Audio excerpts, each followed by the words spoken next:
ఈరోజు ఏదైతే పెహల్గాంలో ఉగ్రవాదులు వికృత చేష్టలు మత ఆధారితంగా వాళ్ళని పేర్లు అడిగి వాళ్ళని కల్మా చదవమని ఏదైతే అతి క్రూరంగా ప్రవర్తించారో, అరే నన్ను కూడా చంపేయండి, నా భర్తను చంపారంటే మీరు వెళ్ళి మోడీకి చెప్పని ఎంత అయితే గర్వంగా చెప్పాడో ఆ గర్వాన్ని అణిచివేస్తూ ఈ రోజున భారతదేశం ధీటైన జవాబిస్తుంది. దీనిలో భాగంగా మన జవాన్లు కూడా అమరులు అవ్వడం జరిగింది. వాళ్ళందరికీ కూడా ఈరోజు నివాళులు అర్పించడానికి ఈరోజు భారతీయ జనతా పార్టీ విశాఖ జిల్లా ఆధ్వర్యంలో ఇక్కడ ఈ కార్యక్రమం ఏర్పాటు చేయడం జరిగింది. ఈరోజు పాకిస్తాన్ చేస్తున్నటువంటి నీచమైనటువంటి చేష్టల్ని భారతదేశం తీవ్రంగా తిప్పికొడుతుంది. ఎందుకంటే ఇంతటి సమర్థం చాలామంది ఈ మన వాళ్ళు యుద్ధ విమానాలు కొంటున్నప్పుడు చాలామంది ఎగ్దేవా చేయడం జరిగింది. రాహుల్ గాంధీ గారు కూడా ఎగ్దేవా చేయడం జరిగింది. వాళ్ళందరికీ కూడా చెప్పుకాటుకి కుక్కకాటుకి చెప్పు దెబ్బ అనేటటువంటి విధంగా ఈరోజు ఏవైతే వాళ్ళు డ్రోన్ల ద్వారా క్షిపణుల ద్వారా వస్తున్నారో వాటిలన్నింటినీ కూడా సమర్థవంతంగా ఈరోజు భారతదేశం తిప్పికొడుతుంది. ఈ రోజున సామదాన భేద దండోపాయాలు ఉపయోగించి ఈరోజు భారతదేశం పాకిస్తాన్ని ఉక్కిరిబిక్కిరి చేస్తుంది. నిజంగా ఇటువంటి చాణక్య నీతి తెలిసినటువంటి సమర్థుడు నరేంద్ర మోడీ గారు మనకి ప్రధానమంత్రిగా ఉండడం అనేది భారతదేశ ప్రజలు చేసుకున్నటువంటి పుణ్యం. కాబట్టి ఈ రోజున మా జాతీయ పార్టీ రాష్ట్ర పార్టీ ఆదేశాల మేరకు ప్రధానమంత్రి నరేంద్ర మోడీ గారు అలాగే దేశ ప్రజలు ఎవరైతే జవాన్లు అమరులయ్యారో వాళ్ళందరినీ కూడా ఒకసారి జ్ఞాపకం చేసుకుంటూ ఈ రోజున ఈ కార్యక్రమం అనేది ఇక్కడ తలపెట్టడం జరిగింది. ఈరోజు మనకి ప్రస్తుతం ఉన్న భారతదేశంలో ఉన్నటువంటి పరిస్థితులు చాలా బాధాకరంగా ఉన్నాయి. ఇందులో మన ఆంధ్రప్రదేశ్లోని అదేంటి సత్యసాయి జిల్లా నుంచి మురళీ నాయక్ అనేటువంటి సైనికుడు వీరమరణం పొందడం జరిగింది. దానికి నివాళులు అర్పించడానికి మేమంతా ఇక్కడికి వచ్చాము. వాళ్ళు ఒక్కగానొక్క బిడ్డ, వద్దు నువ్వు సైన్యంలోకి వెళ్ళొద్దు అని తల్లిదండ్రులు చెప్పినా కూడా అతను ఏం చేశాడంటే, నేను దేశం కోసం పోరాడతాను, నేను దేశ సేవకుడిగా మారుతాను, కాబట్టి తప్పనిసరిగా నేను సేవకు వెళ్తాను అని చెప్పి ఎంతో చక్కగా ట్రైనింగ్ తీసుకొని చాలా చిన్న వయసులోనే అతను వీరమరణం పొందడం జరిగింది. ఆ ఫోటో చూస్తేనే మాకు చాలా బాధగా ఉంది. ఎందుకంటే ఆ తల్లి పడేటువంటి ఆవేదన గుండెలు కొట్టుకొని అసలు ఎంత బాధపడుతుందంటే అంత బాధపడుతుంది అనమాట. ఆయన మేనమామ చెప్పినటువంటి విషయాలు వింటే ఎంతో ఇదిగా ఉంది.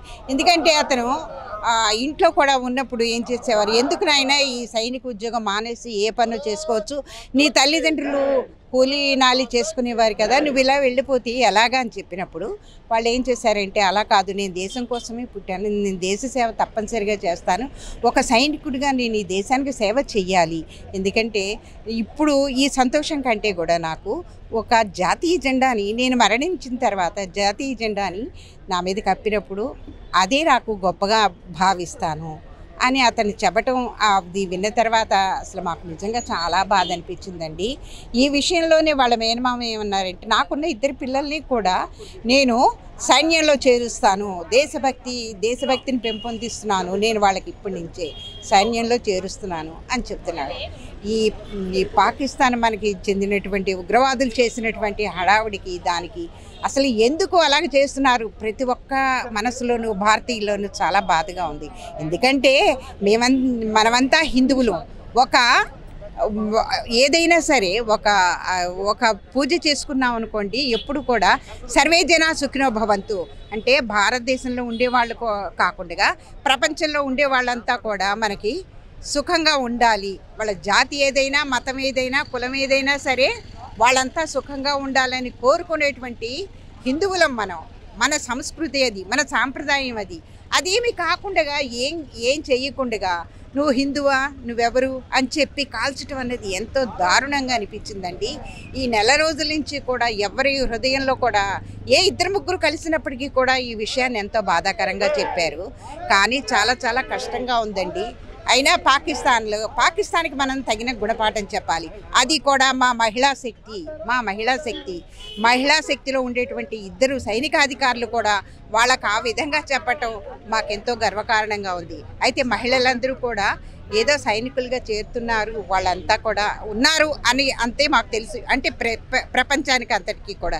కానీ ఈ రోజున ఒక మహిళా శక్తి, మహిళా అధికారులు దాని మీద దాడి చేయటం, ఒక వ్యూహరచన చేసి దాన్ని మళ్ళీ వివరించటం, ఎవరికి విలేకరుల ఎదుట వివరించటం, ఇదంతా మాకు గొప్ప ఆనందంగా ఉందండి. మహిళా శక్తి ఈ విధంగా పెంపొందించటం జరిగినప్పుడు మేము ఎంతో గర్విస్తున్నాము. ఇదంతా ఒక మోడీ గారి వల్లనే అవుతుంది. మోడీ గారు ఒక్కరే ఇటువంటి ప్లాన్స్ చేయగలరని ఆ యొక్క మోడీ గారికి ఆ శక్తి ఇవ్వాలని భారతదేశంలో ఈ రోజున అందరం కూడా కోరుకుంటున్నామండి. తర్వాత మన వీర సైనికులకి మనం నివాళి అర్పిస్తున్నామండి. చాలా బాధాకరం. ఎంత మనం చేసినా కానీ తల్లిదండ్రుల యొక్క బాధను మనం తీర్చలేము, కానీ వాళ్ళకి మనం నివాళి అర్పిస్తున్నాం. జై హింద్. భారతదేశం పాకిస్తాన్ తోటి యుద్ధం ఉన్న పరిస్థితుల్లో, అంటే అఫీషియల్గా ఇంకా పాకిస్తాన్ వాళ్ళే మన పైన యుద్ధం చేసేదానికి డిక్లేర్ చేయడం జరిగింది. భారత్ మాత్రము వాళ్ళు చేసే దురాఘాతాలని కట్టడి చేసే ప్రయత్నంలోనే ఉంది. భారతదేశము కేవలము పాకిస్తాన్లో ఉన్న టెర్రరిస్ట్ మీదే అటాక్ చేయడం జరుగుతుంది. కానీ పాకిస్తాన్ దుర్మార్గులు ప్రజలపైన అటాక్ చేస్తున్న పరిస్థితి మనం చూస్తున్నాము. ఏది ఏమైనప్పటికీ కూడా మన ఆంధ్ర రాష్ట్రంలో ఉన్న మురళీ నాయక్ కూడా మరణించడం జరిగింది. ఆయన ప్రాణాలని త్యాగం చేసి భారత్ మాత గురించి ఆయన త్యాగం చేయడం జరిగింది. వారికి నివాళులు అర్పించడం గురించి భారతీయ జనతా పార్టీ విశాఖపట్నంలో ఇక్కడ బీచ్ రోడ్లో వారికి ఘన నివాళులు అర్పించడం జరిగింది. దీనికి పెద్ద ఎత్తున కార్యకర్తలు అభిమానులు అందరూ కూడా రావటం జరిగింది. ఏదేమైనప్పటికీ కూడా మన గురించి వాళ్ళు ప్రాణాలని త్యాగం చేస్తూ మనల్ని సురక్షితంగా ఉంచడానికి చేస్తున్న భారతదేశ సైన్యానికి మరి ఒక్కసారి సెల్యూట్ చేస్తూ వారికి అండదండలుగా మేము ఉంటాము అనే ఉద్దేశంతో, అట్లాగే భారతీయ జనతా పార్టీ కేంద్ర నాయకత్వము, రాష్ట్ర నాయకత్వము, అట్లాగే కూటమి ప్రభుత్వము కూడా వారికి కూడా ఇంటిమేట్ చేసి ప్రతి దేవాలయంలోని కూడా మన కార్యక్రమాలు నిర్వహించడం జరిగింది. ఏదైతే వాళ్ళకున్న శక్తితో పాటు భగవంతుడు కూడా ఆశీస్సులు ఉండాలి అనే ఉద్దేశంతో ఈరోజు వివిధ కార్యక్రమాలు చేపట్టడం జరిగింది. తప్పనిసరిగా మన భారతదేశం విజయం సాధించడం అనేది తథ్యం.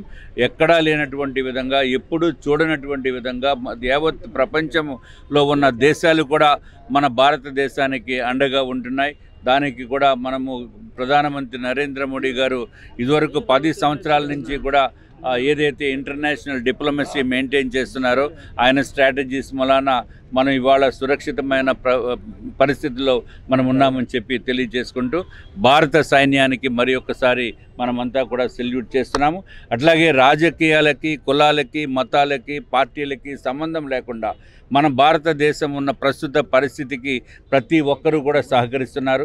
ప్రతి ఒక్కరూ కూడా మన జవాన్లకి అండగా ఉంటాము, మన ప్రభుత్వానికి అండగా ఉంటామని చెప్పడం అనేది ఒక మంచి శుభపరిణామంగా మనం భావించవలసిన అవసరం ఉంది. సత్యసాయి జిల్లాకి చెందినటువంటి అగ్నివీర్ ఎవరైతే మురళీ నాయక్ ఉన్నారో ఆయన 2 రోజుల క్రితం ఈ పాకిస్తాన్ ఇండియా ఉన్న కాల్పుల్లో వీరమరణం పొందారు. వారి ఆత్మీయ శాంతి జరగాలని వారి కుటుంబం అంతా కూడా సానుభూతి తెలియజేయటం, భారతీయ జనతా పార్టీ ఇక్కడ సానుభూతి తెలియజేయటం ఇక్కడికి రావడం జరిగింది. ఆయన ఫాదర్తో మాటలు విన్న, అలాగే వాళ్ళ మేనమామ మాటలు విన్న మనందరికీ బ్లడ్ ఉప్పొంగిపోతుంది. ఎందుకంటే వాళ్ళ మేనమామ మాట్లాడుతూ వాళ్ళ మేనల్డు చెప్పారు ఏమని, నేను చనిపోయేటప్పుడు నా ఒంటి మీద మన భారతీయ జెండా ఉండాలనే ఉద్దేశంతో నేను ఇండియా కోసం, భారతదేశం కోసం నేను పోరాడతానని చెప్పి, ఇండియా కోసం నేను చనిపోతే ఇండియా కోసం చనిపోవాలని ఆయన ఏదైతే కోరుకున్నాడో అది జరిగింది. ఏదైతే ఫ్లాగ్ మీద ఉండాలని చెప్పి భారతదేశం కోసం ఆయన కష్టపడి అగ్నివీర్ దాంట్లో సెలెక్ట్ అయ్యి సోల్జర్ అవ్వాలని ఆయనకు జీవిత కోరిక నెరవేరింది. కానీ చిన్నతనంలోనే 24 ఏళ్ల వయసుకే ఆయన ప్రాణత్యాగం చేయడం మా అందరికీ బాధాకరంగా ఉంది. వాళ్ళ మేనమామ చెబుతూ ఏం చెప్పారంటే, నా 2 కొడుకులు ఉన్నారు, నా 2 కొడుకులు కూడా భారతదేశం సైన్యాన్ని పంపిస్తాం, దేశం కోసం పోరాడతాం అని చెప్పడం చాలా గర్వంగా అనిపించింది. కానీ ఈ బాధాకర సిచ్యువేషన్లో ఒక్కగానో కొడుకు ఆయన, అటువంటి వ్యక్తి కోల్పోవటం, ఆయనతో పాటు చాలామంది జవాన్లు మనం భారతం కోల్పోయాం. సో ఈరోజు వరకు భారతదేశం యుద్ధం చేసిందంటే ఓన్లీ వాళ్ళ ఉగ్రవాదంలో చేసిన తప్ప, సైనిక శిబిరాల మీద చేసిన తప్ప ఒక్క మనిషి కూడా, సామాన్య మానవుడిని ఒక్కరిని కూడా టచ్ చేయలేదు.